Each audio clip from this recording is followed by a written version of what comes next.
SIR নিয়ে রাজ্য জুড়ে চলছে জোর চাপানুতর। তারই মাঝে রেলকর্মীদের ফের আলাদা করে তাদের নির্দিষ্ট বিভাগে জমা দিতে হচ্ছে এনুমারেশন ফর্ম। আর যা নিয়েই কর্মী মহলে ক্ষোভের সঞ্চার হয়েছে। রেলকর্মীদের দাবি, এই ফর্ম জমা দিতে গিয়ে চূড়ান্ত হয়রানির শিকার হচ্ছেন তারা। সুরক্ষার কাজ ব্যাহত হচ্ছে বলেই অভিযোগ উঠছে।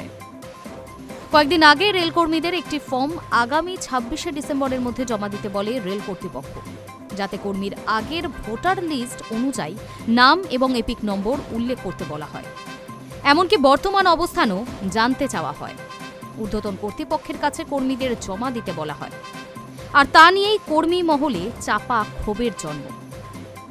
পূর্ব রেলের মেন্স ইউনিয়নের সাধারণ সম্পাদক অমিত ঘোষ অভিযোগের সুরে বলেন, এসআইআর বিষয়টি সম্পূর্ণ নির্বাচন কমিশনের ব্যাপার। তারা নির্দেশ দেয়নি। কেন এই নিয়ে রেল নির্দেশ জারি করল তা স্পষ্ট নয়। এতে বছরের শেষে নিরাপত্তার কাজ ব্যাহত হচ্ছে, কর্মীদের হয়রানিও হচ্ছে। অন্যদিকে পূর্ব রেলের প্রবীণ জনসংযোগ আধিকারিক জানান, কর্মীরা আদৌ একটি জায়গায় ভোটার কিনা তা জানতেই এই ফর্ম পূরণ করানো হচ্ছে। তা নিয়ে ক্ষোভ প্রকাশের কিছু নেই।